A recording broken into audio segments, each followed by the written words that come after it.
अस्सलाम वालेकुम रहमतुल्लाहि वबरकात। बाबा जी की हाल जे? ठीक हो? सेहत ठीक है? इधर आयो बाबा जी।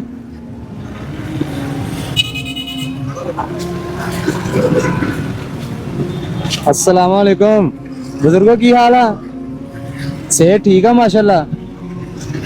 अज माशाल्लाह 12 रबीउल अव्वल आ ते तुसी अज भी लगे जे।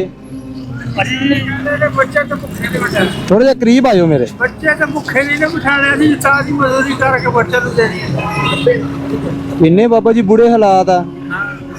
आज पूरे न ਹੁੰਦਾ ਸੀ ਕਹਿੰਦੇ ਕਦੀ ਕੰਮ ਕਰੀਏ। अच्छा यानी कि रोज काम करना ते बच्चों वास्ते कुछ ना कुछ लेके जाना, नहीं तो बच्चे भुखे ही आ।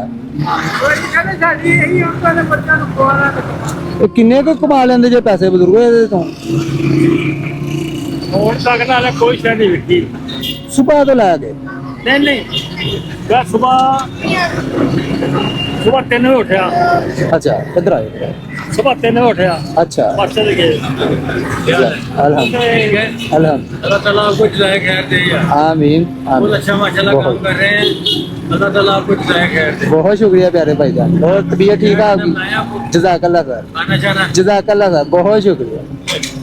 अच्छा बुजुर्गो ਹੁਣ ਤੁਸੀਂ ਮੈਨੂੰ ਇਹ ਦੱਸੋ ਕਿ ਇਸ ਕੰਮ ਤੋਂ ਤੁਸੀਂ ਕਮਾ ਕਿੰਨਾ ਲੈਂਦੇ ਆ? ਹੁਣ ਅਗਰ ਆਪਣੀ ਦਿਹਾੜੀ ਲੱਗ ਜਾਵੇ ਤੇ ਹੁਣ ਘਰ ਚਲੇ ਜਾਓਗੇ ਤੁਸੀਂ?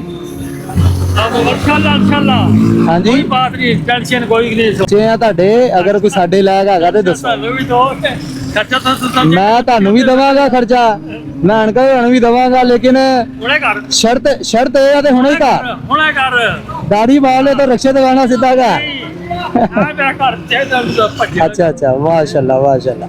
ਉਂਝ ਕਿ ਦਿਹਾੜੀ ਲਾ ਕਿੰਨੇ ਕੁ ਦੀ ਲੈਂਦੇ ਜੇ ਮਾਸ਼ਾਅੱਲਾ? ਕਿੰਨੇ ਕੁ ਪੈਸੇ? मेरा पैसे 200 आ जाए, 300 आ जाए, 500 आ जाए। ਇਹਨਾਂ ਨੂੰ ਟੁੱਟੇ ਨਹੀਂ ਹੈਗੇ, ਪੈਸੇ ਦੋ ਜ਼ਰਾ ਮੈਨੂੰ।